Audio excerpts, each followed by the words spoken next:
स्वागत है आपका दोबारा से एक नए ड्रामा के साथ। आज हम आपके लिए जो कहानी लेकर आए हैं उसकी स्टोरी बहुत ही ज़्यादा अलग है कि किस तरह से एक अमीर लड़की अपनी अमीरी भरी ज़िंदगी से बोर हो जाती है और वह एक नॉर्मल लाइफ जीना चाहती है। पर जब वह नॉर्मल लाइफ जीने जाती है तो उसकी लाइफ में कौन से ट्विस्ट और टर्न्स आते हैं और उसकी ज़िंदगी में क्या क्या होता है। तो चलिए ड्रामा को स्टार्ट करते हैं। ड्रामा की स्टार्टिंग में हम एक लड़की को स्पोर्ट्स बाइक चलाते हुए देखते हैं जिसका नाम लिंजन होता है और उसके पीछे उसका हस्बैंड उसके साथ आ रहा होता है। तभी वह इरिटेट होकर अपनी बाइक को रोकती है और अपने हस्बैंड को कार से बाहर निकलने के लिए बोलती है और कहती है, ये सब क्या चल रहा है? तुम मेरा पीछा क्यों कर रहे हो? क्या तुम चाहते हो सबको मेरे बारे में पता चल जाए? मैं सिर्फ आराम से ऑफिस में जाकर काम करना चाहती हूँ और एक आम आदमी की तरह लाइफ जीना चाहती हूँ। क्या तुम चाहते हो मैं न्यूज़ की हेडलाइन बन जाऊं? जिस पर उसका हस्बैंड लू बोलता है, मेरा ऐसा कोई इंटेंशन नहीं है, ऑफिस में आज पहला दिन है और मैं नहीं चाहता कोई तुम्हें मिसट्रीट करे। जिस पर लिंजीन बोलती है, क्या तुम्हें पता है मैं ऐसा क्यों कर रही हूँ? मैं अपने पैरों पर खड़ी होना चाहती हूँ। अगर तुमने दोबारा मेरा पीछा किया तो आज रात तुम्हें सोफे पर सोना होगा। ऐसा कहकर वो वहाँ से चली जाती है। फिर हमें ऑफिस का सीन दिखाया जाता है जहाँ पर सबको पता चल जाता है आज ऑफिस में सीईओ की वाइफ आने वाली है और वे सब तैयारी करने लग जाती हैं और ऑफिस के बाहर आकर खड़ी हो जाती है। तभी वहाँ पर लिंजिन और उसके साथ एक लड़की जिसका नाम फूलू होता है आती है, जिसे देखकर वहाँ के एम्प्लॉय आपस में बात करते हैं। इनमें से सीईओ की वाइफ कौन है? जिनमें से एक एम्प्लॉय जिसका नाम हुई हुई होता है वह बोलती है ऑफ कोर्स जो लड़की कार में आई है और वह दिखने में भी खूबसूरत है। फिर उनमें से एक एम्प्लॉय जिसका नाम ही होता है वो बोलती है, तो फिर यही मौका है, आज तुम सबको अपने आप को मैडम के सामने अच्छे से रिप्रेजेंट करना होगा और इस चुनौती को तुम्हें गंवाना नहीं है। और वह सब फूलू को सीईओ की वाइफ समझ लेते हैं और उसका वेलकम करते हैं, जिसे देखकर फूलू खुश हो जाती है और ये सोचती है कि ये सब मुझे सीईओ की वाइफ समझ रहे हैं, यह एक अच्छा मौका है। और फिर वह सब अंदर चले जाते हैं। अगले सीन में हमें दिखाया जाता है जहाँ पर सभी एम्प्लॉय अपना काम कर रहे होते हैं, जिनमें से चेन लिंजन को बोलती है, क्या तुम्हें दिख नहीं रहा मैडम, यहाँ पर बहुत परेशान है, जाकर उनके लिए पानी लेकर आओ। लिंजन मन में सोचती है, कोई बात नहीं, मैं अभी के लिए ये सहन कर लूंगी। जिससे फूलू खुश हो जाती है और उसका मजाक उड़ाने के लिए उसे बोलते हैं, हाँ जाकर मेरे लिए पानी लेकर आओ। जिससे लिंकन उसको पानी लाकर दे देती है। फिर वह पानी का गिलास देखकर बोलती है कि मैं यह घटिया पानी मैं नहीं पीऊंगी, मेरे लिए एक ग्लेशियर वाटर लाकर दो। जिस पर लिंजीन बोलती है, क्यों ना मैं आपके लिए साउथ इंडिया से गंगा का पवित्र पानी लाकर आपको दे दूं। आपके स्टेटस पर यह ग्लेशियर वाटर सूट नहीं करेगा, या किसी और देश से कोई पवित्र नदी का पानी लाकर आपको दे दूं। जिस पर फूलू चिढ़ जाती है और उसे नीचा दिखाने लगती है। फिर लिंजिन पानी लेने के लिए जाती है तो फूलू टेबल पर रखे कप को गिरा देती है और इसका इल्जाम लिंजिन पर डाल देती है। चैन कप उठाकर कहती है, ये दुनिया का सबसे महंगा कप है, जो दुनिया में सिर्फ 2 हैं और ये तुमने तोड़ दिया। ऐसा करने पर तुम्हें यहाँ से निकाल दिया जाएगा। तभी वहाँ पर ही भी आ जाती है और कहती है, ये सब क्या चल रहा है? जिस पर फूलू लिंजिन को घुटनों के बल बैठकर माफी मांगने के लिए कहती है। जिस पर लिंजिन कप की कुछ क्वालिटी के बारे में पूछती है, क्या तुम्हें लगता है यह कप असली है? जिसे देखकर हुई हुई कहती है, यह असली कप नहीं है। जिसे सुनकर फूलू बोलती है, यह कप मेरे हस्बैंड ने मुझे दिया है और उन्होंने ही यह फेक कप उन्होंने ही खरीदा होगा और मैं उन्हें माफ नहीं करूंगी। जिस पर वह कहती है, अगर तुम सीईओ की वाइफ हो तो क्यों ना इस वीक तुम हमें मिस्टर सीईओ से मिलवाओ, और क्योंकि तुम उनकी वाइफ हो तो तुम्हारे लिए यह बहुत ही आसान होगा हमें उनसे मिलवाना। यह सुनते ही फूलू घबरा जाती है और सोचती है, अब मैं क्या बोलूं? पर वह जैसे तैसे अपना दिमाग चलाती है और बहाना बनाते हुए कहती है, इस वीक तो मेरे हस्बैंड बाहर गए हुए हैं, पर अगर तुम लोग मेरी खातिरदारी करोगे और अच्छे से मेरी सेवा करोगे तो मैं तुम्हें इस वीक अपने प्राइवेट जेट पर लेकर चलूंगी। जिसे सुनकर तो वहाँ पर खड़े सारे एम्प्लॉय खुश हो जाते हैं और बस उसकी चापलूसी करना शुरू कर देते हैं। और लिंजिन मन में सोचती है, यह तो कंट्री में सिर्फ मेरे पास है, अब बहुत मज़ा आने वाला है। अब सिर्फ देखना यह है कि तुम हमें कहाँ लेकर जाओगी और वहीं पर मैं तुम्हारी असलियत सबके सामने लाऊंगी और तुम्हारा भांडा फोड़ दूंगी। फिर वह सब ऑफिस से बाहर आ जाते हैं। तभी फूलू का ड्राइवर कार लेकर आता है और उसे उसके नाम से पुकारता है और वह उसमें बैठकर चली जाती है। जिस पर हुई हुई कहती है, मैडम का ड्राइवर कितना रूड है, उनका नाम लेकर बुला रहा है।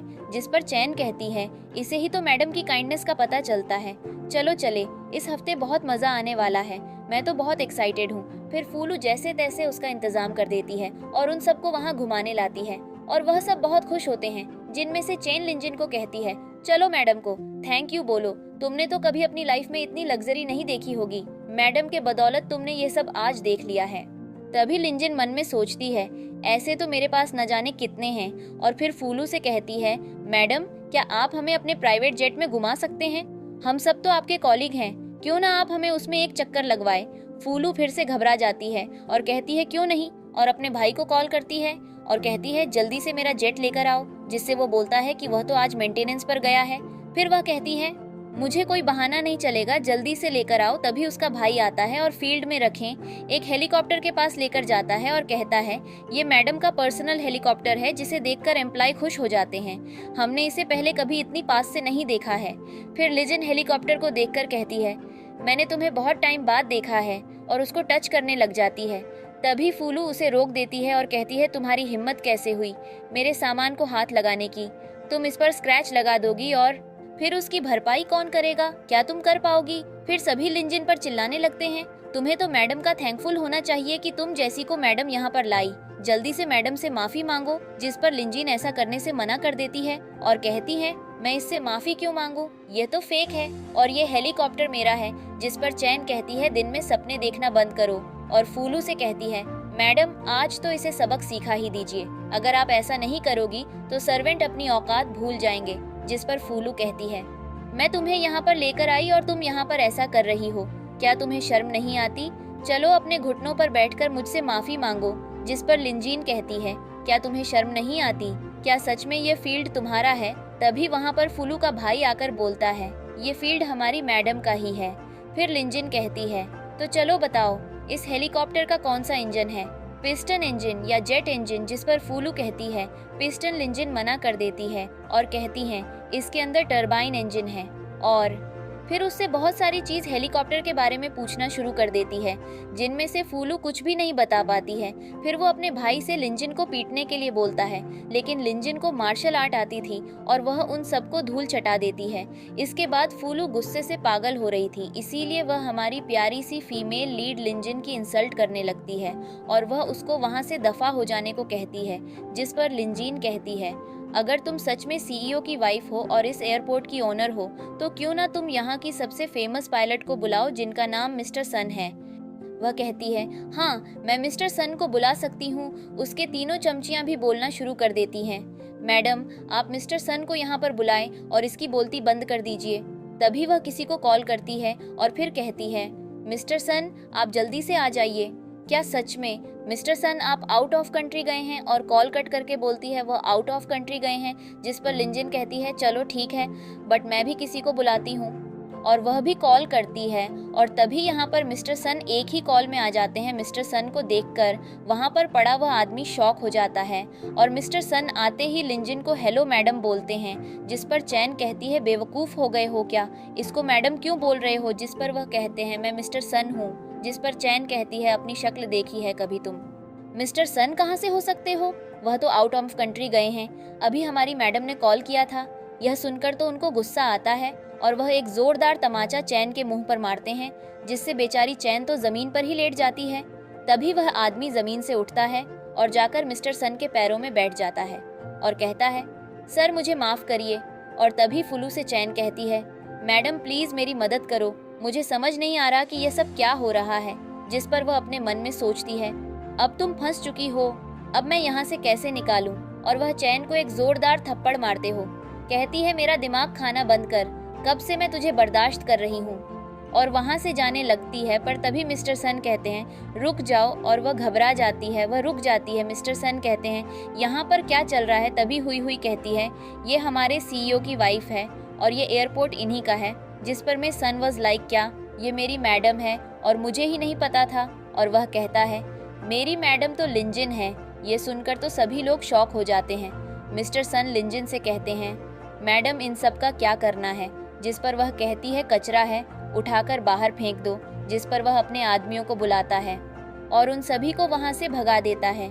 इसके बाद वह आदमी जो तब से फूलू का चमचा बना हुआ था, वह लिंजिन के सामने बैठ जाता है और उनके पैरों में गिरकर माफ़ी मांगने लगता है कि प्लीज़ मुझे माफ़ कर दो। जिस पर मिस्टर सन उसके पीछे से सर पर मारते हैं और कहते हैं, बेवकूफ़, तू अपनी मालकिन के खिलाफ ही हो गया, वह भी चंद पैसों के लिए। और वह उसे बहुत ही ज़्यादा खरी खोटी सुनाते हैं और कहते हैं, अब से यहाँ घुसने की ज़रूरत नहीं है, और उसी को धक्का मरवाकर वहाँ से निकलवा देते हैं।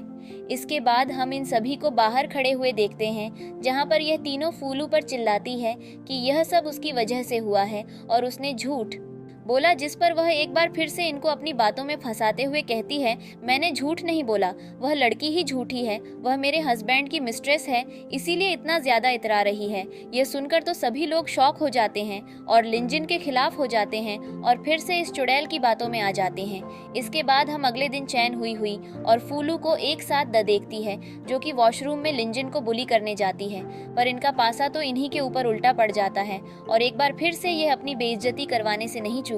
इसके बाद उनकी हेड ही इन सभी को बुलाती है और बताती है, एक जगह हमारी कंपनी का पेमेंट फंसा है और वह एक गैंगस्टर है, हमें उससे पेमेंट निकलवाना है, जो भी उससे पेमेंट निकाल पाएगा उसे प्रमोशन मिल जाएगा। पर कोई भी उस गैंगस्टर के पास जाने को तैयार नहीं होता, जिस पर फूलू कहती है, आप लिंजिन को क्यों नहीं भेजती। तभी वहाँ पर लिंजिन आती है और ही उससे कहती है, एक जगह हमारा पेमेंट है, तुम कल जाकर लेकर आना, वैसे तुम्हारे पास एक वीक का टाइम है, अगर तुम पेमेंट निकलवा लेती हो तुम्हारा प्रमोशन हो जाएगा। जिस पर वह ओके बोल देती है। सभी लोग अपना काम करके कंपनी से निकल जाते हैं। हुई जाते टाइम लीजन से कहती है, अगर तुम कल पेमेंट लेने जाओगी तो अपना ध्यान रखना, हो सके तो पुलिस को पहले ही तैयार रखना। जिस पर लीजन खाते हैं, तुम मेरी मदद क्यों कर रही हो, जिस पर वह बिना कुछ कहे वहाँ से चली जाती है। अब हम अगले दिन हमारे COL को देखते हैं, जो कि घर से निकलते हैं और उनकी नज़र उनकी वाइफ ली जिन पर पड़ती है। एक आदमी उसे पकड़कर ले जा रहा था। असिस्टेंट बताता है, मैडम यहाँ पर पेमेंट लेने आई है, साथ ही कुछ लड़कियां भी हैं जो कंपनी में उन्हें बली कर रही है। जिसके बाद वह भी जल्दी से पीछे पीछे जाता है। इसके बाद हम लीजन को देखते हैं, वह आदमी उसे अंदर लेकर आता है और उसके सामने उनका बॉस जिनमिन बैठा हुआ था। जिम उसको देखते ही कहता है, तुम तो बहुत ही ज्यादा ब्यूटीफुल हो, पर वह सामने से पेमेंट मांगती है, जिस पर जिम उसके साथ बदतमीजी करने लगता है। पर हमारी हीरोइन कहाँ अपना अबला नारी है, वह तो अपने कुंग-फू कराटे दिखाना शुरू कर देती है और उसकी अच्छे वाली धुलाई करती है। इसके बाद वह उसके चमचों के साथ फाइट करती है और हर एक बंदे को एक पांच और एक लात में ही गिरा देती है। तभी यहाँ पर हमारा हीरो लॉबी आ जाता है, जो कि दिखने में तो ली जिनका बेटा है, पर हम इसको CEO मान लेते हैं। जिम एल के आते हैं, उसके पैरों में लेट जाता है, पल्लू उसको लात मारता है और अपने आदमी से उसकी और भी ज्यादा पिटाई करवाता है। इसके बाद वह ली जीन्स कहता है, तुम्हें इस तरह के खतरे भर काम नहीं करने चाहिए, तू आराम से घर में रह सकती हो। पर वह कहती है, बिल्कुल नहीं, तुम्हें पता नहीं है कंपनी में क्या क्या चल रहा है और लोग किस तरह के हो गए हैं। मैं उन सभी को लेसन सिखाऊंगी और जब तक उनकी अक्ल ठिकाने नहीं कर देती मैं वापस नहीं आने वाली। पर लू उसको साफ इनकार कर देता है। इसके बाद हम एल और लीजन को घर पर देखते हैं, जहाँ पर लीजन एक बार फिर से लू को मनाने की कोशिश करती है और फाइनली वह एल को राजी कर लेती है। अगले दिन जब लीजीन जब कंपनी में जाती है, तू ही आकर उससे कहती है, क्या तुमने पेमेंट रिसीव कर लिया, जिस पर वह इनकार करती है, जिस पर ही उसे पर चिल्लाती है। तभी फूलू बोलती है, तुम पेमेंट क्यों नहीं लेकर आई, जिस पर वह कहती है, क्योंकि वह आदमी एक क्रिमिनल है और उसकी जगह जेल में है, मैंने उसको पुलिस से दिया। जिस पर वह सभी उसके ऊपर चिल्लाना शुरू कर देते हैं कि वह पागल हो चुकी है और वह एक क्रिमिनल को कैसे पकड़वा सकती है, वह तो बहुत ही बड़ा गैंगस्टर है। पर तभी हुई कहती है, ये एकदम सही न्यूज़ है और वह उन्हें फ़ोन में न्यूज़ दिखाई है कि वह गैंगस्टर अरेस्ट हो चुका है। ये देखकर तो ही बोलती है, क्या तुम पागल हो चुकी हो, तुम्हें पता भी है उसके पास कितने मिलियन से, उसके पास पूरे 5 मिलियन थे और 5 मिलियन काम नहीं होते। अगर तुम वह ले आती, हम सबको प्रमोशन मिल जाता और हम सबके डिपार्टमेंट को फ़ायदा होता। जिस पर लीजन कहती है, क्या तुम्हें समझ नहीं आ रहा कि वह क्रिमिनल था, पर ये बेवकूफ़ होते। तो अपनी बातों पर ही खड़ी हुई थी, जिस पर वह कहती है, मैं पहले ही मिस्टर लू से इस बारे में बात कर चुकी हूँ और उन्होंने यह कॉन्ट्रैक्ट भी साइन किया है कि उनको इस चीज़ से कोई दिक्कत नहीं है और वह वैसे भी हमारे डिपार्टमेंट को काफ़ी सारे पैसे देंगे ताकि हम उन्हें अच्छे से अपने डिपार्टमेंट पर इन्वेस्ट कर सकें। और वह कॉन्ट्रैक्ट दिखती है, जिसे देखकर ही हुई तो खुश हो जाती है, पर तभी फूलू ही के हाथ से कॉन्ट्रैक्ट छीन लेती है, जिस पर ही रहती है। क्या हुआ मैडम, वह कहती है, यह कॉन्ट्रैक्ट फेक है, जिस पर सभी लोग शॉक हो। जाते हैं वह कहती है तुम ऐसा कैसे कह सकती हो, जिसको कहती है वह मेरा हस्बैंड है और मुझे पता है कि वह कितना बिजी है, वह भला तुम्हारे लिए कॉन्ट्रैक्ट साइन क्यों करेगा। ये सब हो रहा था तो चैन पर भी अपनी जबान बंद नहीं रखी जाती और वह कहती है तुम बहुत ही ज्यादा बेशर्म और गिरी हुई हो, जिस पर लीजिन उसको एक थप्पड़ मारती है। वह भी उसको करने वाली पर हुई हुई जाकर उसको रोक लेती है। इसके बाद ही प्लेस इन पर चलाना शुरू कर देती है। तभी यहाँ पर मैनेजर आता है और वह कहता है यह क्या हो रहा है, जिस पर सारा मैटर उसको बताया जाता है। पर वह कहता है ये सिग्नेचर तो मिस्टर एल के ही हैं, जिस पर कहती है पर मिस्टर लुइस पर साइन क्यों करेंगे। इस पर मैनेजर कहता है जहाँ तक मुझे पता है उन्होंने अपनी वाइफ की खुशी के लिए इस पर सिग्नेचर किए हैं। जिस पर ही फूलों की तरफ देखते हुए कहती है सर ने ये सिग्नेचर सिर्फ आपके लिए किए हैं। ये सुनकर तो वह खुश हो जाती है। तभी मैनेजर कहता है तुम्हारा मतलब क्या है। इस पर ही कहती है तुम्हारे सामने ये जो लेडी खड़ी है ये प्रेसिडेंट की वाइफ है। ये सुनकर मैनेजर शॉक होता है। वह सोचता है मैंने रयूमर्स तो सुने हैं कि इस डिपार्टमेंट में प्रेसिडेंट की वाइफ है, पर ये वही है मुझे ये नहीं पता था। और वह उसे हेलो मैडम बोलता है, जिस पर जो इसके पंख थे वह और भी ज्यादा फैल जाते हैं और ये बहुत ही ज्यादा इतराना शुरू कर देती है, जिस पर लीचिंग करती है ये सब बकवास है। पर मैनेजर उसी को डांट देता है। इसके बाद सभी कहते हैं आप प्रेसिडेंट से बात करिए और हो सके तो इस मैटर को सॉल्व करिए, जिस पर फूलों ओके बोलता है। इसके बाद हम देखते हैं फूलों लगातार कॉल ट्राई करती है पर कुछ नहीं होता। इसके बाद वह ली जिनके पास आती है और कहती है प्लीज मेरी मदद करो ना, जिस पर लेकिन मेरा टेबल काफी टाइम से गंदा है। और फिर हम फूलों को उसका टेबल साफ करते हुए देखते हैं। इसके बाद फूल उसके फुल चमचागिरी करती है, उसकी शोल्डर मसाज भी करती है और कहती है प्लीज मेरी मदद करो ना। पर जब वह उसकी डांटती है तो फूलों पर हाथ उठाने वाली थी, पर वह फूलों को धक्का दे देती है। तभी ही यहाँ पर आ जाती है और कहती है तुम्हारी हिम्मत कैसे हुई मैडम के साथ। इस तरह का बिहेव करने की अगले सीन में हमें दिखाया जाता है। लिंजन अपने लिए कुछ ड्रेस खरीदने के लिए जाती है। तभी वहाँ पर एक सेल्स गर्ल आती है और इंजन को ड्रेस दिखाना शुरू कर देती है और उनमें से एक ड्रेस को लिंजन पैक करने के लिए बोलता है। तभी वहाँ पर फूलू भी आ जाती है और उसके साथ चैन भी होती है और सेल्स गर्ल से कहती है यह मिस्टर लू की वाइफ है, जिसे देखकर सेल्स गर्ल खुश हो जाती है। और जो ड्रेस लिंजन पैक करवाने वाली थी वह ड्रेस एक सेल्स गर्ल लेकर फ्यूलू को दिखती है। तभी वह कहती है कि ये ड्रेस इन मैडम के लिए थी। तब सेल्स गर्ल कहती है कि ये ड्रेस बहुत महंगी है और ये इसको कैसे अफोर्ड कर सकती है, ये सिर्फ मिस्टर लू की वाइफ के लिए है। तभी इंजन फ्लो को देख लेती है और कहती है तुम यहाँ पर क्या कर रहे हो, जिस पर फूलू कहती है इतने हाई स्टैंडर्ड प्लेस पर तुम यहाँ कैसे आ सकती हो और तुम्हारी क्या क्वालिफिकेशन है। जिस पर लिंजन कहती है अगर तुम फेक यहाँ आ सकती हो तो मैं क्यों नहीं। तभी चैन कहती है लिंकन तुम हद से ज्यादा बोल रही हो, चलो जल्दी से मैडम से माफी मांगो। जिस पर लिंजन कहती है क्या ये इस लायक है, और सेल्स गर्ल से कहती है ये पजामा मैं लेना चाहती हूँ, जल्दी से इसको पैक कर दो। जिस पर फूलू उस सेल्स गर्ल से वह छीन लेती है और लिंजन को कोई सस्ते वाला उस पर फेंक कर मारती है। तभी एक सेल्स गर्ल लिंजन को यहाँ से जाने के लिए कहती है हमारा स्टोर तुम जैसे छोटे लोगों के लिए काम नहीं करता। तभी दूसरी सेल्स गर्ल उससे कहती है इनको ऐसा मत बोलो, ये इस तरह की पर्सन नहीं है। फिर से वह बोलती है अगर मिसेस लू ने कहा है तो ये इस तरह की है, और कहती है जल्दी से यहाँ से निकल जाओ। जिस पर लिंजन कहती है मैंने एक्सपेक्ट नहीं किया था इतने हाई स्टोर पर कोई छोटी सोच वाली सेल्स गर्ल होगी जो भेदभाव करती है, और तुम जैसी को छांटा मारना भी कोई बड़ी बात नहीं होगी। और एक सेल्स गर्ल के रूप में तुम अपने काम से गैर जिम्मेदार हो और एक इंसान के तौर पर तुम एक चापलूस हो और सही गलत का अंतर करने में नासमझ हो। जिस पर सेल्स गर्ल कहती है तुम जैसी घटिया लड़की तुम्हें तो आज मैं जान से मार डालूंगी। तभी वहाँ पर वहाँ की मैनेजर आ जाती है और उनको रुकती है। जिस पर सेल्स गर्ल रहती है आप सही समय पर आए हैं मैनेजर, ये औरत कब से हमें परेशान कर रही है और हमारे स्टोर को बुरा भला बोले जा रही है और हम सबको भी बोल रही है। चैन मैनेजर से कहती है ये जो आपके सामने खड़ी है ये मिस्टर लू की वाइफ है। ये सुनकर तो मैनेजर शॉक होती है और उसको हेलो मैडम बोलती है। इसके बाद वह कहती है क्या हुआ मैडम। जिस पर फूलू बोलना शुरू करती है ये जो लड़की खड़ी है जिसका नाम लिंजन है ये बहुत बदतमीज है और ये मुझे परेशान कर रही है और मुझको ये ड्रेस खरीदना है पर ये खरीदने नहीं दे रही। तभी लिजीन कहती है कोई बात नहीं तुम खरीद सकती हो, बट मैं इस ड्रेस का दुगना देने को तैयार हूँ, और वह अपना कार्ड निकलती है। जिस पर फूलू कहती है मैं ट्रिपल दूंगी। लिजन कहती है मैं 4 गुना दूंगी, और इस तरह से ये करते करते करते 10 गुना पर पहुंच जाती है।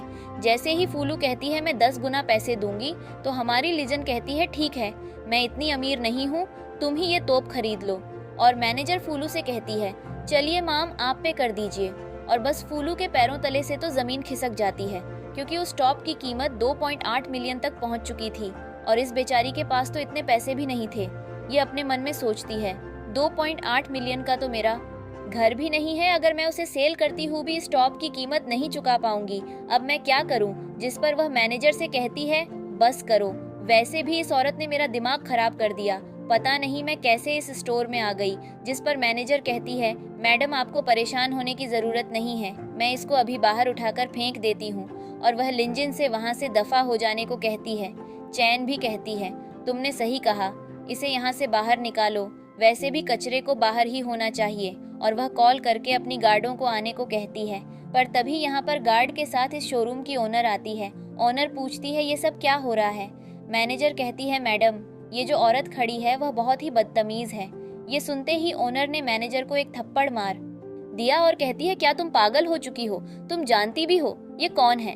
और वह लिंजिन से कहती है, मैडम आप बताइए क्या हुआ और आप क्या चाहती हैं? जिस पर लिंजिन कहती है, तुम्हारी मैनेजर बहुत बदतमीज है और ये सेल्स गर्ल भी, इन दोनों को यहाँ से दफा करो। जिस पर वह मैनेजर कहती है, मैंने कुछ भी नहीं किया। जिस पर ओनर कहती है, चुप कर जाओ और तुम अब जॉब पर नहीं आओगी, मैं तुम दोनों को फायर करती हूँ। जिस पर वह उनके पैरों में बैठ जाती है और कहती है, मैम प्लीज ऐसा मत करिए। और कहती है, मैं तो सिर्फ मिसेस लू की हेल्प कर रही थी। जिस पर ऑनर कहती है, मुझे समझ नहीं आया, किसकी मदद कर रही थी? वह कहती है, मैं मिस्टर लू की वाइफ की मदद कर रही थी। ऑनर समझ जाती है कि यह औरत मिस्टर लू की वाइफ होने का नाटक कर रही है। मैनेजर कहती है फूलू से, मैम प्लीज मेरी मदद करिए। जिस पर फूलो अपनी नजरें नीचे करके खड़ी थी और वह सोचती है, अब मैं इस सिचुएशन से कैसे निकालूं? यह तो बड़ी मुसीबत मेरे सर पर आ गई थी। जिसके बाद वह चिल्लाकर मैनेजर से कहती है, तुम लोग इसी लायक हो, तुम लोगों को यहाँ होना ही नहीं चाहिए, तुम डिजर्व ही नहीं करती हो यहाँ पर जॉब करना। वैसे भी तुम्हारी वजह से मुझे बहुत ही ज्यादा परेशानी हुई है। अच्छा है, तुम यहाँ से दफा हो जाओ। और वह गुस्से में वहाँ से निकल जाती है। गुस्से में क्या, वह तो बचकर वहाँ से निकली थी, पीछे पीछे उसकी चमची भी चली जाती है। इसके बाद एक बार फिर से मैनेजर अपनी ऑनर के पैरों में लेट जाती है। जिस पर ऑनर कहती है, तुमको पता है जो सामने खड़ी है वह मिस्टर लू की वाइफ है। जिसके बाद वह जल्दी से भागकर लिंकन के पैरों में लेट जाती है और कहती है, मैम प्लीज मेरी मदद करिए, मुझे काम से फायर मत होने दीजिए। जिस पर वह कहती है, भले ही मैं मिस्टर लू की वाइफ हूँ, इसलिए तुम मेरे पैरों में गिरी हुई हो, पर एक कस्टमर की तुम्हें रेस्पेक्ट करनी चाहिए, भले ही वह अमीर हो या गरीब। अगर कोई तुम्हारे शोरूम में आता है, तुम्हें उसके साथ रिस्पेक्ट से बात करना चाहिए, क्योंकि वह तुम्हारा कस्टमर है। पर तुम्हें इतनी भी तमीज नहीं है। और वह उस सेल्स गर्ल की तरफ देखती है जिसने बहुत ही अच्छे से बात की थी। ऑनर से कहती है कि आपको इसको कस्टमर मैनेजर बनना चाहिए, क्योंकि ये बहुत ही इंटेलिजेंट है और इसको अच्छे से पता है कि एक कस्टमर को क्या चाहिए और एक कस्टमर से कैसे बात की जाती है। जिस पर वह सेल्स गर्ल खुश हो जाती है। लिंजिन उस मैनेजर से कहती है, तुम इस जॉब के लायक नहीं हो। इसके बाद तो वह बेचारी सदमे में बैठ जाती है। इसके बाद हम बाहर फूलू और उसकी चमची को देखते हैं, जहाँ पर वह कहती है, यह सब क्या था? जिस पर वह कहती है, इस औरत ने मेरे पति को फंसा कर रखा है, मुझे समझ नहीं आ रहा है कि मैं क्या करूं। ये झूठी मिस्टर लू की वाइफ का नाम यूज करती है। जिस पर चैन कहती है, मेरे पास एक अच्छा आइडिया है, नेक्स्ट वीक सीईओ वापस आ रहे हैं, आप प्लीज उनको बुला लीजिए और फिर सबके सामने उसकी बेइज्जती कीजिए।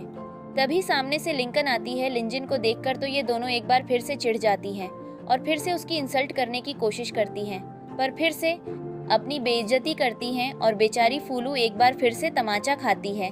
इसके बाद हम इनको कुछ दिनों बाद कंपनी में देखते हैं, जहां पर उनकी लीडर आती है ही कहती है, सीईओ हमारा डिपार्टमेंट विजिट करने आएंगे। जिस पर चैन फूलू से कहती है, मैडम सीईओ आ रहे हैं, आपने हमें नहीं बताया। जिस पर वह कहती है, हर बात तुम्हें बताना जरूरी नहीं है। और वह काफी ज्यादा घबरा जाती है कि अगर सच में सीईओ यहाँ पर आ गए तो वह क्या करेगी। पर लिंजिन को कोई फर्क नहीं पड़ रहा था, उसे लग रहा था कि सीईओ वहाँ पर नहीं आएंगे, पर मिस्टर लू तो सच में वहाँ आ जाते हैं। वह जैसे ही मिस्टर लू को देखती हैं तो खड़ी हो जाती है। जिस पर ही कहती है, यह क्या बदतमीजी है। वह कहती है, वह मैंने पहली बार मिस्टर लू को देखा है ना, तो थोड़ी एक्साइटेड हो गई थी। और वह जल्दी से बैठ जाती है और सोचती है, ये यहाँ पर क्यों आ गया, इसका तो कोई भी आने का प्लान नहीं था। जिस पर ही लू से कहती है ये यहाँ पर न्यू इंटर्न है, आप इसकी बातों का बुरा मत मानिएगा। जिस पर लू ही से कहता है क्या तुम अपने एम्प्लॉइज से ऐसी बात करते हो, जल्दी से लिंजन से माफी मांगो। जिस पर ही कहती है मैं इन सब की हेड हूँ, मैं इससे कैसे माफी मांग सकती हूँ। जिस पर लू कहता है तो फिर हमारी कंपनी को ऐसे एम्प्लॉय की जरूरत भी नहीं है। ये सुनकर ही लिंजन से माफी मांगती है। लिंजन लू को जाने का इशारा करती है और फिर लू अपने ऑफिस में चला जाता है। जिस पर चैन कहती है कुछ लोग जानते हैं कैसे स्पॉटलाइट चुराई जाती है, मिस्टर लू यहाँ पर थे लेकिन मैडम ने कुछ नहीं कहा। लेकिन ये बेवकूफ उनके सामने अचानक खड़ी हो गई और फूलू से कहती है आपने ये सब कैसे देख लिया। ये मिस्टर लू को अपनी तरफ रिझाना चाहती है। जिस पर फूलू लिंजन से कहती है लू सिर्फ मेरा है और उसके साथ यह सब करने की तुम्हारी हिम्मत कैसे हुई। जिस पर लिंजन कहती है क्या सच में लू तुम्हारे हैं, लेकिन जब वह यहाँ थे उन्होंने तो तुम्हारी तरफ देखा तक नहीं। तभी ही आकर बाहर बोलती है मिस्टर लू तुम्हें देखना चाहते हैं। तो फूलू समझती है वह उसके बारे में बोल रही है और खड़ी होकर लिंजन से कहती है क्या तुमने देखा मिस्टर लू, मुझे अकेले में बुला रहे हैं प्राइवेट बात करने के लिए। तभी ही उसे रोक देती है और कहती है तुम्हें नहीं, लिंजन को बुला रहे हैं। लिंजन फूलू से कहती है मिस्टर लू इस चेहरे को देखना चाहते हैं, न कि तुम्हारे चेहरे को, और बाय बाय बोलकर चली जाती है। और फिर लिंजन और मिस्टर लू दोनों साथ में बाहर आते हैं। मिस्टर लू सभी को प्रोजेक्ट के लिए बेस्ट ऑफ लक कहते हैं और वहां से चले जाते हैं। लेकिन चैन उनकी शर्ट के कॉलर पर लिपस्टिक का निशान देख लेती है। फिर ही लिंजन को उसके काम के लिए बधाई देता है। उसके बाद चैन फूलू से कहती है मैंने मिस्टर लू की शर्ट पर लिपस्टिक का निशान देखा था, लेकिन जब वह आए थे वह निशान तब नहीं था। जिसे सुनकर फूलू लिंजन के ऊपर पानी फेंक देती है और फिर से दोनों में बहस शुरू हो जाती है। फूलू लिंजन से कहती है तुम बहुत बदतमीज हो और अपनी हरकतों से मानोगी नहीं, और सबके सामने कहती है ये बहुत घटिया औरत है। और लाइजन बोल देती है हाँ मैंने उनकी शर्त पर किस किया तो क्या कर लोगी तुम। और फूलू फिर से अपनी बेइज्जती करवा लेती है और लिंजन वहां से चली जाती है। फिर हम ऑफिस के बाहर का सीन देखते हैं। जब फूलू जा रही होती है तो उसे एक लड़का आवाज मारता है, जिसे फूलू पकड़कर साइड में लाती है और कहती है तुम यहाँ पर क्या कर रहे हो। और वह लड़का कहता है तुम मेरे कॉल्स और मैसेज का जवाब नहीं दे रही हो, मुझे पैसों की बहुत जरूरत है, क्या तुम मुझे पैसे दे सकती हो। फूलू उसे मना कर देती है तो वह उसे जबरदस्ती पैसे मांगने की जिद करने लगता है। फिर वह जाने लगता है तो फूलू उसे रोक लेती है और कहती है पहले मुझसे एक वादा करो, अगर तुम मेरी मदद करोगे तो मैं तुम्हें पैसे दूंगी। तो वह लड़का कहता है मैं कुछ भी करने के लिए तैयार हूँ। तो फूलू उसे लिंजन को दिखाती है तुम्हें इस लड़की को सबक सिखाना होगा, जो चाहे वह करो और फिर मुझे उसकी कुछ फोटोज भेजो।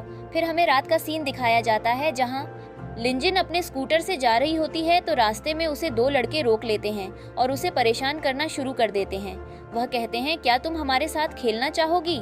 लिंजन उसे कहती है क्या तुम मेरा रास्ता छोड़ोगे। फिर दूसरा कहता है चलो कोई बात नहीं, तो हमारी तुम दोस्त बन जाओ। तो तभी पीछे से वह लड़का आता है और उनको कहता है तुम ये सब क्या कर रहे हो, उस लड़की को क्यों परेशान कर रहे हो, यहाँ से दफा हो जाओ। तो वे दोनों उस लड़के से लड़ना शुरू कर देते हैं, लेकिन वह उन दोनों को पीट देता है और फिर उनको वहाँ से भगा देता है। और फिर लिंजन आकर उसे थैंक यू बोलती है। वह लड़का कहता है कोई बात नहीं, मैं यही पास की सोसाइटी में रहता हूँ, मुझे पता है यहाँ के लड़के ऐसी हरकतें करते रहते हैं। फिर लिंजन उसे अपना कार्ड देती है तो वह उसे मना कर देता है, क्या मैं तुम्हारा नंबर ले सकता हूँ। फिर लिंजन उसे अपना नंबर दे देती है और वहाँ से चली जाती है। लेकिन बाद में हमें पता चलता है कि वे दोनों उसी के लिए काम कर रहे थे और वे दोनों जाकर उस लड़के से कहते हैं क्या हमारी एक्टिंग अच्छी थी। वह उनको पैसे देकर वहाँ से भगा देता है, लेकिन लिंजन भी बहुत तेज थी, वह यह सब देख लेती है। फिर हमें लिंजन को उसके घर दिखाया जाता है जहाँ पर वह लू के साथ बैठी थी। तभी उसके फोन पर एक मैसेज आता है। लू उठाकर देखता है कि ये कौन है, ये तो एक लड़का है और बोलता है तुम मुझसे आजकल बातें छुपाने लग गई हो। लेकिन फिर लिंजन उसे रास्ते में हुई सारी घटना के बारे में बता देती है। लू परेशान हो जाता है और उसे कहता है मैं तुम्हें कल से ऑफिस छोड़ने आया करूंगा। तो वह उसे मना कर देती है और यह भी कहती है ये सब उस लड़के ने ही किया था, वह सब एक्टिंग थी मेरा नंबर लेने के लिए, अगर तुम्हें ये पसंद नहीं है तो चलो, ये मैंने डिलीट कर दिया। फिर हमें अगले दिन का सीन दिखाया जाता है जहां लिंजन अपने स्कूटर से आ रही होती है तो पीछे से लू आ जाता है। तो लिंजन उसे मना करती है कि ये सब मत करो, हमें कोई देख लेगा और फिर न्यूज़ में तुम्हारे बारे में कुछ भी डाल देगा। लेकिन उनको बात करते हुए हुई उन्हें देख लेती है और वह शॉक हो जाती है और भागकर अंदर चली जाती है। लिंजन भी अंदर आ जाती है और वह अपनी चेयर पर बैठ जाती है। लेकिन फूलू फिर से अपना गंदा मुंह चलाने लग जाती है कि इतनी बड़ी कंपनी में काम करने वाले स्कूटर पर ऑफिस आते हैं, क्या तुम्हें शर्म नहीं आती? तभी चैन फूलू से कहती है, मैम क्या आज आप अपने ड्राइवर के साथ आई हैं? लेकिन फूलू मना करते हुए कहती हैं, नहीं मैं मिस्टर लू के साथ आई थी क्योंकि वह मुझे बहुत प्यार करते हैं। लेकिन लिंजिन उसे इग्नोर करती है। फिर सबके जाने के बाद हुई हुई लिंजिन से पूछती है, लेकिन मैं जो आज सुबह हुआ, लेकिन लिंजिन उसे रोक देती है, तुमने आज जो कुछ भी देखा उसे सीक्रेट रखो। शायद हुई समझ गई थी कि लिंजिन ही मैसेज लू है। फिर बाहर आकर फूलू उस लड़के को कॉल करती है, क्या तुमने अपना काम किया है या नहीं? वह लड़का कहता है, हाँ मैं इस काम में लगा हुआ हूँ। लेकिन फूलू कहती है, अगर तुमने यह काम नहीं किया तो मैं तुम्हें जान से मार डालूंगी, और कॉल कट कर देती है। उसके बाद लिंजिन बाहर आती है और वह देखती है उसके स्कूटर का अगला टायर गायब हो गया है जो कि उस लड़के ने निकाला था। तभी वह लड़का अपनी कार लेकर आता है और लिंजिन से कहता है, क्या मैं तुम्हें कहीं ड्रॉप कर दूं? लेकिन तभी पीछे से लू आ जाता है और लिंजिन को लेकर चला जाता है। फिर फूलू उस लड़के के पास जाती है और देखती है वह लड़का आराम से टीवी देख रहा था। वह जाकर उसका टीवी ऑफ कर देती है। तो वह लड़का कहता है, तुम टीवी क्यों ऑन ऑफ कर रही हो? जिस पर फूलू कहती है, जो मैंने तुम्हें काम दिया था तुमने वह अब तक नहीं किया। जिस पर वह लड़का बोलता है, मैंने किया तो मैंने उसके स्कूटर का टायर निकाल दिया अपनी गाड़ी में लिफ्ट देने के लिए। लेकिन तभी वहां पर एक बहुत लग्जरी कार आती है जिसमें वह बैठकर चली जाती है। तो अब इसमें मैं क्या कर सकता हूँ? जिसे सुनकर फूलू शॉक हो जाती है और कहती है, इतनी महंगी कार? वह लड़का कहता है, क्या मैं तुमसे एक सवाल पूछ सकता हूँ, तुम ऐसा क्यों कर रही हो? जिस पर फ्यूलू कहती है, हम दोनों क्लासमेट थे और हम दोनों पुअर बैकग्राउंड से ही थे, लेकिन हमेशा से उसी को अटेंशन मिली है और मैं हमेशा से पुअर रही हूँ, लेकिन आज मुझे मौका मिला है उसे गिराने का, तो मैं इसे जाने कैसे दे सकती हूँ? कहकर वहाँ से चली जाती है। अगले सीन में हम देखते हैं लिंजिन को लू अपनी कार से ऑफिस से कुछ दूरी पहले छोड़ देता है और चला जाता है। लेकिन थोड़ी सी दूर जाने पर ही उसके सामने वह लड़का और उसके साथ दो बंदे आ जाते हैं और उसको पकड़कर कहीं अनजान जगह पर ले जाते हैं। लेकिन तभी वहाँ पर लू आ जाता है और उन पर अपनी गन तान देता है, जिससे वे तीनों डर जाते हैं और अपने घुटनों के बल बैठ जाते हैं। फिर लू उनसे पूछता है, ये तुम किसके कहने पर कर रहे हो? अगर तुमने नहीं बताया तो तुम्हारे दोनों हाथ और पैर काट दिए जाएंगे। तभी वह लड़का कहता है, इससे हमारा कोई लेना देना नहीं है, हमने तो यह सिर्फ पैसों के बदले फूलू के आर्डर पर किया है। फिर लिजिन उसे अपने आदमियों से पकड़वा देती है। फिर हमें फूलू दिखाई जाती है जो उस लड़के को कॉल कर रही थी, लेकिन उसका कॉल नहीं मिलता। वह समझ जाती है आज लिंजिन ऑफिस भी नहीं आई तो शायद उस लड़के ने अपना काम कर दिया। लेकिन तभी अचानक लिंजिन उसके सामने आ जाती है और वह शॉक हो जाती है और पूछती है, तुम यहाँ पर कैसे आए? जिस पर लिंजिन कहती है, मैं काम पर नहीं आऊंगी तो कहाँ जाऊंगी? क्या तुम नहीं चाहती थी कि आज मैं आऊं तुम्हारे सिवाय यहाँ पर और कोई भी मुझे देखकर शॉक नहीं हुआ? जिस पर फूलू कहती है, तुम क्या बोल रही हो? मैं तो बस तुम्हारे लिए परेशान थी कि तुम आज काम पर नहीं आई। तभी वहाँ पर मैनेजर आता है और सबको फिर से उनके काम के लिए बधाई देता है कि हम सब ने मिलकर मेहनत की और अपने काम को आगे बढ़ाया।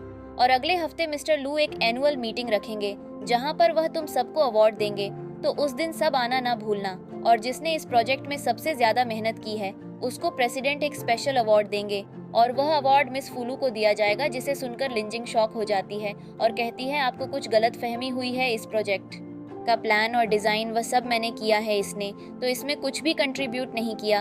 और मैनेजर उससे कहता है, तुम सिर्फ एक इंटर्न हो, यहाँ से निकलो। लेकिन लिंजिन उससे कहती है, सारी मेहनत मैंने की है, तुम चाहे इन सब से पूछ सकते हो। जिस पर हुई कहती है, इस प्रोजेक्ट पर सबसे ज़्यादा मेहनत मिस लिंजिन ने की है। जिस पर फूलू कहती है, लिंजिन मेरी सबॉर्डिनेट है, यह काम मेरी अरेंजमेंट पर करती है, वह इसका काम है तो इसी वजह से क्रेडिट मेरा है। और फिर से दोनों में बहस शुरू हो जाती है। फूलू लिंजिन को चांटा मारने की कोशिश करती है, लेकिन लिंजिन उसका हाथ पकड़ लेती है और झटक देती है। फिर मैनेजर जिसको अवार्ड मिलेगा उसको एक एक इनविटेशन कार्ड देता है जो फूलू को भी मिलता है। और वह फिर से लिंजिन को कहती है, अगर तुम्हें यह चाहिए तो घुटनों पर बैठकर मुझसे भीख मांगो। और फिर हमें एनुअल मीटिंग का दिन दिखाया जाता है जहाँ पर सब तैयार होकर हाल में आते हैं और उसको देखकर उसकी तारीफ करने लग जाते हैं कि वह कितना खूबसूरत है। तभी हुई चैन से कहती है, क्या तुम्हें नहीं लगता मिस लिंजिन ही मैसेज लू है? जिसे सुनकर वह कहती है कि तुम यह क्या बकवास कर रही हो। तभी पीछे से ही आ जाती है और चैन उसको बताती है कि हुई लिंजिन को सीईओ की वाइफ बोल रही है। जिसे सुनकर ही उसको मना कर देती है और कहती है, आइंदा से ये सब मत बोलना। फिर वहाँ पर फूलू भी आ जाती है जिसे देखकर चैन कहती है कि आपकी ये वाइट ड्रेस बहुत खूबसूरत है, शायद ये बहुत ही ज़्यादा महंगी होगी, और वह खुश होकर बताती है कि इसका प्राइस 10 मिलियन है। जब वे बात कर रहे होते हैं तभी वहाँ पर एक लग्जरी कार आती है जिसमें से लिंजिन उतरती है और जिसे देखकर वह सब शॉक हो जाते हैं, जिसे देखकर ही कहती हैं, इतना महंगा ब्रेसलेट और इतनी महंगी वॉच और सबसे महंगा पर्स एक इंटर्न कैसे ले सकती है। लिंजिन को देखकर फिर से फूलू अपना गंदा मुंह खोलती हैं और कहती है, इतने महंगे आइटम रेंट पर लेने से क्या तुम समझती हो, यहाँ की सिक्योरिटी तुम्हें नहीं रोक पाएगी। ये एनुअल मीटिंग है मिस्टर लू की। जिस पर लिंजिन कहती है, ऐसा है क्या? जिस पर फ्यूलू कहती है, अगर तुम्हें दरवाजे से ही लात मारकर निकाल दिया गया तो मुझे ब्लेम मत करना कि तुम्हें मैंने पहले वार्निंग नहीं दी थी। तभी लिंजिन मेन एंट्रेंस पर जाती है तो गार्ड्स उसका वेलकम करते हैं और वह अंदर चली जाती है, जिसे देखकर वे सब चौंक जाते हैं। तभी फूलू गार्डों के पास जाकर चिल्लाती है, वह एक मामूली सी इन इंटर्न है और उसके पास इन्विटेशन कार्ड भी नहीं है, तुमने उसे अंदर जाने कैसे दिया? जिस पर गार्ड बोलता है, उनको इनविटेशन की जरूरत नहीं है। जिस पर फूलू गार्ड से कहती है, उसको अभी जाकर अंदर से बुला कर लाओ, वरना मैं तुम्हारी शिकायत करूंगी क्योंकि तुम अपनी पावर का गलत इस्तेमाल करते हो। जिस पर वह गार्ड चिल्लाता है और कहता है, तुम यह क्या बकवास कर रही हो और तुम्हारी हिम्मत कैसे हुई उनकी डिसरिस्पेक्ट करने की, तुम सब यहाँ से निकलो। तभी वे सारी अपना इन्विटेशन कार्ड दिखाती हैं और अंदर चली जाती हैं। तभी वह अंदर जाकर बात कर रही होती हैं, लिंजिन ऐसे कैसे अंदर आ सकती है, जरूर उसने कुछ गलत करके अंदर आई होगी। जिस पर हुई हुई कहती है, तुम उनके बारे में ऐसा नहीं बोल सकती। तभी चैन उसको एक चांटा मरती है और कहती है, अपनी बकवास बंद करो, क्या तुम हमें धोखा दे रही हो? जिस पर हुई हुई कहती है, हम इतने सालों से एक साथ काम कर रहे हैं और साथ में रहे हैं, तो तुम इस फेक को क्यों नहीं पहचान पा रही हो? क्या तुम अपनी जॉब खोना चाहती हो? जिस पर ही कहती है, यही मैडम सही है, अपनी बकवास बंद करो, तो फिर तुम सब अब इसी के साथ रहो। यह कहकर हुई हुई वहां से चली जाती है। हुई हुई लिंजिन के पास आ जाती है, जिसे देखकर लिंजिन कहती है, तुम्हारे चेहरे पर क्या हुआ? क्या उन्होंने तुम्हें मारा है? और उसे अपने पास बिठा लेती है और कहती है, इस पर कुछ आइस लगा लेना, तुम्हें आराम मिलेगा। तभी वहां पर तीनों आ जाती हैं और फूलू लिंजिन को कहती है, चाहे तुम कितना भी छुपा लो, फेक इस फेक, जल्दी ये सबके सामने आ जाएगा। जिस पर लिंजिन भी कहती है, हाँ वह तो जल्दी पता चल जाएगा। तभी वहाँ पर सीईओ भी आ जाता है। तभी एलू का मैनेजर बोलता है, सभी लोग शांत हो जाए लू ग्रुप की सक्सेस के लिए। अब मिस्टर लू सबसे best contributor of the year का अवार्ड देने जा रहे हैं। तभी लू अवार्ड मिलने वाले का नाम लेता है और वह नाम फूलू का होता है। फिर इसके बाद लू अपने मैनेजर से पूछता है, क्या तुम्हें सच में लगता है मिस फूलू ने इस प्रोजेक्ट में कंट्रीब्यूट किया? पर मैंने तो किसी और का नाम सुना था, लाइक लिंजिन, क्योंकि मैंने इस पर बारीकी से नजर रखी थी। जिस पर मैनेजर जवाब देता है, वास्तव में ये प्रोजेक्ट मिस फूलू ने ही किया है, लेकिन उनकी इंटर्न होने के नाते लिंजिन ने यह किसी मकसद से कहा है। फिर लू ही से पूछता है, तुम बताओ इस प्रोजेक्ट पर सबसे ज्यादा कंट्रीब्यूट किसका है? वह बोलती है, सच में इस प्रोजेक्ट को मिस फूलू ने ही किया है, वह तो सिर्फ एक छोटी सी इंटर्न है। पर लू कहता है, मैं पूछ रहा हूँ, मुझे बताओ कि ये प्रोजेक्ट किसने किया है? वैसे मैं तो जानता हूँ अच्छे से कि ये प्रोजेक्ट किसने किया है। ये प्रोजेक्ट मेरी वाइफ ने किया है, और प्लीज मेरी वाइफ जल्दी से मेरे पास स्टेज पर आ जाओ। जिस पर ही और चैन फूलू से कहती है, मैडम जल्दी से स्टेज पर जाइए। पर वह तो नजरें नीचे करके बैठी हुई थी और हमारी लिंजिन उठकर स्टेज पर जाती है। ये देखकर तो सभी शॉक हो जाते हैं। जैसे ही वह स्टेज पर पहुंचती है, लू उसका हाथ पकड़ता है और सभी से कहता है, मैं आपसे सभी को बताना चाहता हूँ कि यह मेरी वाइफ है। ये सुनकर तो सभी के होश उड़ जाते हैं कि चैन को तो यकीन ही नहीं हो रहा था कि यह सब क्या हो रहा है, और बेचारी हुई हुई को तो बहुत ही ज्यादा खुशी होती है, क्योंकि यह लड़की कहीं ना कहीं अच्छी थी, पर संगत का असर होता है। इसकी संगत बेकार थी, इसलिए यह ऐसी हरकतें करती थी। इसके बाद ही चैन फूलू से कहती है, तुमने हमारे साथ झूठ बोला है। चैन कहती है, तुम्हारी वजह से मैं प्रेसिडेंट की वाइफ को बुली किया, तुम एक नंबर की चुड़ैल हो। और वह उसको एक जोरदार तमाचा मरती है, जिस पर वह गुस्से से चिल्लाती है और खड़ी होकर कहती है, मैं प्रूफ करूंगी कि यह औरत गलत है। इसके बाद वह स्टेज पर जाती है और सभी के सामने कहती है, मैं सभी को बताती हूँ कि लिंजिन दूसरे लड़कों के साथ रिलेशन में है। और वह एक फोटो दिखती है, उसके हाथ से लू फोन लेता है और देखता है और सभी को दिखाते हुए कहता है, ये लड़का कोई और नहीं बल्कि मैं ही हूँ, और ये कार मेरी है। मैं ही वर्क के बाद अपनी वाइफ को पिक करने आता था। अब बस फिर क्या था, ये सुनकर तो फूलू जमीन पर बैठ जाती है। उसको एहसास हो चुका था कि उसने खुद ही अपने पैर पर कुल्हाड़ी मार ली है और उसे बड़ा अफसोस हो रहा था। दूसरी तरफ ही और चैन भी अफसोस मना रही थी कि अब उनकी नौकरी तो गई, वह भी चुड़ैल की वजह से, और वह मन ही मन इसको बहुत ही ज्यादा बद्दुआ दे रही थी। अब क्योंकि ली जिन की सच्चाई सबके सामने आ चुकी थी, इसलिए मैनेजर दुम दबाकर वहां से भागने की कोशिश करता है, पर ली जिन उसको रोक लेती है और कहती है, आप कहाँ पर जा रहे हैं सर जी? पर मैनेजर कहता है, मैडम मैं तो यहीं पर हूँ। जिस पर वह कहती है, मुझे मैडम कहने की जरूरत नहीं है, आप तो मेरे सीनियर हैं ना। और वह लू से कहती है, आपको कंपनी में उन लोगों को जब देनी चाहिए जॉब कि इसके काबिल होने की, उनको जो चापलूसी करके आगे बढ़ना चाहती हूँ। जिस पर लू कहता है, तुम्हें परेशान होने की जरूरत नहीं है, मैं यह सब कुछ हैंडल कर लूंगा। और वह उन सभी को फायर कर देता है। मैनेजर जल्दी से आकर उनके पैरों में बैठ जाता है, पर गार्ड मैनेजर ही और चैन को वहां से ले जाते हैं। यह सब देखकर तो फुलू हंसने लगती है, और एज अ ऑडियंस हमें पता चलता है कि इस सब का उसके दिमाग पर गहरा असर पड़ा है और शायद ही पागल हो चुकी है। वह खड़ी होती है और हंसते हुए फूलू कहती है, यह अच्छाई का तमाशा करना बंद करो।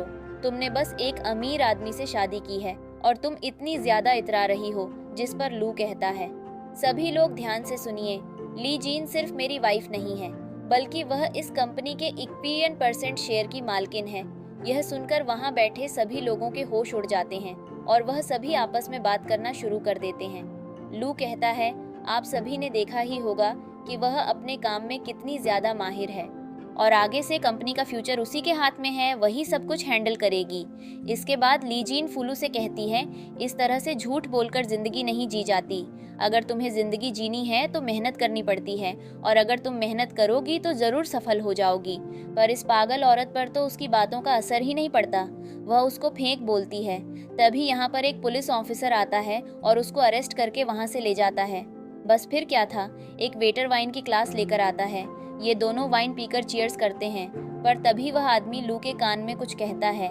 ली जीन उसको पूछती है क्या हुआ, जिस पर वह कहता है, डीएनए रिपोर्ट आ गई है और 99% चांस है कि तुम्हारे बायोलॉजिकल पेरेंट्स वही हैं।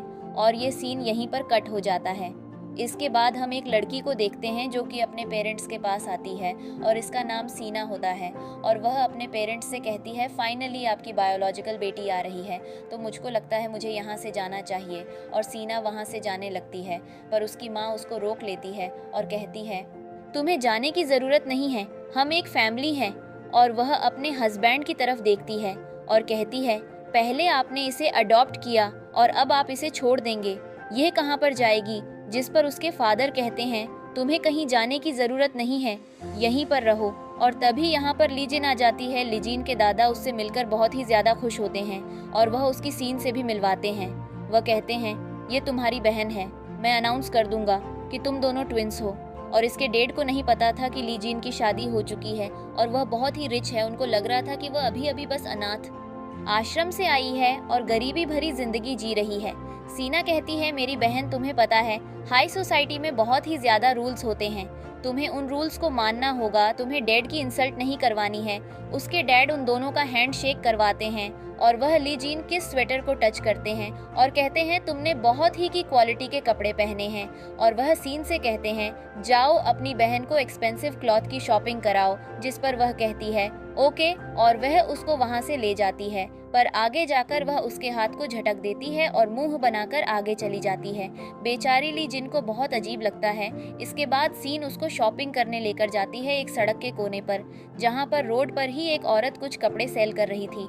हमारी प्यारी हीरोइन उसको कहती है, यह तुम मुझे यहाँ क्यों लेकर आई हो? जिस पर उसकी सौतेली बहन कहती है, क्योंकि तुम्हारी औकात ही ये है। जिस पर वह कहती है, डैड के सामने तो तुम बहुत अच्छी बन रही थी और जरा अब खुद को देखो, तुम क्या बन गई हो। जिस पर सीन कहती है, चुप कर गरीब औरत, अपनी औकात में रह, तेरी औकात नहीं है मेरे साथ खड़े होने की भी, और तू मेरी बहन बनेगी। जिस पर लिजीन कहती है, तुम्हें याद दिला दूं, वैसे भी तुम्हें अडॉप्ट किया गया है और मैं उनकी बायोलॉजिकल डॉटर हूँ, तो जरा तमीज में रहो, वैसे भी तुम डबल फेस हो। यह सुनकर सीन को बहुत बुरा लगता है और वह उसको गरीब, जाहिल, गंवार बोलकर वहां से चली जाती है। इसके बाद हमारी प्यारी हीरोइन एक स्टोर में जाती है जहाँ पर बहुत ही सुंदर सुंदर ड्रेस लगी हुई थी। उसको वह ड्रेस बहुत ही पसंद आती है। उनमें से वह एक ड्रेस पसंद करती है और सेल्स गर्ल को बोलती है इसको पैक करो। पर तभी यहाँ पर ये चुड़ैल भी आ जाती है और इसको हमारी हीरोइन की खुशी बर्दाश्त नहीं होती और ये उससे झगड़ा करने पहुँच जाती है। वह कहती है तुम इस स्टोर में मुंह उठाकर कैसे आ सकती हो, तुम गरीब हो, तुम भूल गई क्या तुम्हारे पास पैसे भी नहीं होंगे, ये पैसे तुम कहाँ से भरोगी। जिस पर वह सेल्स गर्ल से कहती है इसको पैक कर दो, मैं मैनेज कर लूँगी। जिस पर सीना कहती है चुप कर पागल औरत, और वह सेल्स गर्ल से कहती है जल्दी से मैनेजर को बुलाओ और इसको धक्के मारकर यहाँ से निकलवाओ। सेल्स गर्ल मैनेजर को कॉल कर देती है। मैनेजर वहाँ पर आती है। सीना कहती है इस लड़की को यहाँ से निकालो, ये गरीब है। पर मैनेजर बहुत ही ज़्यादा तमीज़दार थी। वह हमारी हीरोइन से माफ़ी मांगती है और कहती है प्लीज़ मुझे माफ़ कर देना, हमारे स्टोर में हमेशा ही कस्टमर का अच्छे से वेलकम किया जाता है। और वह सीन से कहती है मैडम प्लीज़ आप दूसरी तरफ जाकर शॉपिंग करें। जिस पर सीन कहती है क्या तुम पागल हो गई हो, मैं तुम्हारी रेगुलर कस्टमर हूँ। जिस पर मैनेजर कहती है मैं यहाँ पर हर कस्टमर का अच्छे से वेलकम किया जाता है और किसी की इंसल्ट नहीं की जाती और एक स्टोर का यही रूल होता है और वहाँ पर काम करने वाले अपने कस्टमर को अपना भगवान मानते हैं, तो मैं इनको यहाँ से नहीं निकाल सकती। मैं सिर्फ इतना कर सकती हूँ कि आपको बोल सकती हूँ कि प्लीज़ आप दूसरी तरफ चलकर शॉपिंग कीजिए, मैं आपको भी यहाँ से नहीं निकाल सकती। और उसको अपने साथ चलने को कहती है पर यह तो गुस्से से पागल हो जाती है और अकेले ही आगे चली जाती है। इसके बाद उसको एक ड्रेस पसंद आती है और वह उसे ड्रेस को खरीदने के लिए अपना कार्ड देती है, पर सेल्स बॉय आकर बताता है आपका कार्ड वर्क नहीं कर रहा, यह ब्लैक लिस्ट है। जिसके बाद वह और भी ज़्यादा चढ़ जाती है। इसके बाद वह अपनी एक दोस्त से मिलती है और अपनी दोस्त को अपनी दुख भरी कहानी बताते हुए कहती है मेरी ज़िंदगी बहुत सुकून के साथ कट रही थी, पर अचानक से मेरी ज़िंदगी में मेरी सौतेली बहन आ गई और जब से वह आई है मेरी ज़िंदगी इतनी सुकून से नहीं कट रही। मुझे दिन रात बस यही ख्वाब आते हैं कि वह सारी प्रॉपर्टी मुझसे छीन देगी। जिस पर उसकी दोस्तों से सलाह देती है तुम ऐसा करो, उसकी बेइज्जती करो, उसको मजबूर करो कि वह तुम्हारे घर की सबके सामने बेइज्जती करवा दे। इसके बाद तुम्हारे दादा उसे धक्के देकर जहाँ से वह आई है वापस वहीं भेज देंगे। यह सुनकर तो यह दोनों चुड़ैल बहुत ही खुश हो जाती हैं। अब हम अगले दिन एक पार्टी देखते हैं जहाँ पर एक बुढ़ा आदमी पियानो बजा रहा था और सभी बहुत खुश हो रहे थे। जब वह पियानो बजाना बंद करता है तो सभी तालियां बजाते हैं। तभी सीना ली जिनसे कहती है तुम तो गवार हो, तुम्हें समझ भी आया है उन्होंने क्या बजाया है, ये एक क्लासिक म्यूजिक है, तुम जैसी बेवकूफ़ को पता है भी नहीं होगा कि यह क्या होता है। वह आदमी नीचे उतरकर आता है। तभी वह खड़ी होकर कहती है मेरी बहन भी बहुत अच्छा पियानो बजा लेती है। ये सुनकर उसके दादा शॉक होते हैं। वह आदमी ली जिनसे कहता है चलो तुम अगर पियानो बजाती हो तो प्लीज़ मुझे बजा कर दिखाओ। पर उसके दादा कर कहते हैं नहीं नहीं मेरी बेटी को नहीं आता। पर हमारी हीरोइन कहाँ डरने वाली थी, वह कहती है हाँ मैं बजाऊंगी और वह बजाने पहुँच जाती है। उसके दादा सर पर हाथ रखकर खड़े हो जाते हैं कि अब तो मेरी बेइज्जती होना पक्का है। पर जब हमारी हीरोइन पियानो बजाती है तो सभी के होश उड़ जाते हैं क्योंकि वह उसे बूढ़े से भी ज़्यादा अच्छा बजा रही थी। इसके बाद सभी तालियां बजाते हैं और सीना के प्लान पर पानी फिर चुका था। इसके बाद छीना वहां से जाती है। तभी एक लड़का जिसका नाम मांग होता है उसके पीछे जाता है और कहता है तुम काफ़ी ज़्यादा ब्यूटीफुल हो, तो क्या तुम मेरा काम कर सकती हो। वह पूछता है कैसा काम। जिस पर मांग कहता है मैं तुम्हारी बहन को पसंद करता हूँ, मैं उससे शादी करना चाहता हूँ। और अगले दिन हम मांग को उसके घर पर देखते हैं क्योंकि शादी का रिश्ता लेकर आ गया था। उसके मॉम डैड जैसे ही ली जिन घर पर आती है उसे कहते हैं ये तुमसे शादी करना चाहता है, पर लेकिन कहते हैं मैं शादी नहीं कर सकती, प्लीज़ मुझे माफ़ करिए, आप यहाँ से चले जाइए। जब वह वहाँ से जाता है तो उसके पेरेंट्स उसे पर चिल्लाते हैं। जिस पर वह बताती है मैं पहले ही शादी कर चुकी हूँ। उसके बारे में पूछते हैं तुमने किस शादी की है। तभी पीछे से सीना रहती है ज़रूर वह इसके जैसा ही कोई गरीब होगा। और हमारी हीरोइन को आइडिया आ जाता है। वह कहती है मैं जिससे शादी की है वह अनाथ आश्रम में मेरे साथ पड़ा है और अब इसका एक छोटा सा बिजनेस है। जिस पर सीन कहते हैं उसे बिजनेस नहीं नौकरी कहते हैं। उसकी मॉम कहती है उसे आदमी को तलाक दो, पर वह मना करती है। जिस पर उसकी मॉम उसको थप्पड़ मारती है और कहती है तुम अब हमारे परिवार की बेटी हो, तुम ऐसे चिप लड़के से शादी कैसे कर सकती हो तुम्हें? उससे अलग होना होगा। अगर किसी को पता चला कि तुम शादीशुदा हो, हमारी कितनी ज़्यादा बेइज्जती होगी। इस पर वह अपने पेरेंट्स को समझाने की काफ़ी कोशिश करती है, पर उनके सर पर तो भूत सवार होता है और पीछे से सीना मी आग में भी घी डालने का काम कर रही थी, छोटे छोटे ताने मारकर। इसके बाद हम इसके डैड को देखते हैं, जिनको पैसों की ज़रूरत थी, पर उनको बैंक से लोन नहीं मिल रहा था, इसलिए वह मांग के पास जाते हैं। पर मांग शर्त रखता है कि आपको अपनी बेटी की शादी मुझे करनी होगी। इसके बाद वह घर पर आते हैं और लीजीन पर शादी का दबाव बनाते हैं, पर वह शादी के लिए साफ इनकार करती है। वह कहते हैं मुझे पैसों की ज़रूरत है, जिस पर वह कॉल करती है और कहती है अब आपके पास पैसे आ जाएंगे। थोड़ी देर बाद उनके पास कॉल आती है और तुरंत उनके पास पैसे आ जाते हैं, जिसके बाद वह रूम में चली जाती है। वह सब यही सोच रहे थे कि इसके पास इतने पैसे कहाँ से आए। इसके बाद यहाँ पर मांग आता है और वह कहता है मैं आपको बहुत सारे पैसे दूंगा, मुझे आपकी बेटी से शादी करनी है। इसके बाद ली जीन की माँ उसके लिए दूध लेकर आती है और वह जैसे ही रूम के बाहर जाती है और वापस आती है, तब तक वह मिल्क पी चुकी थी।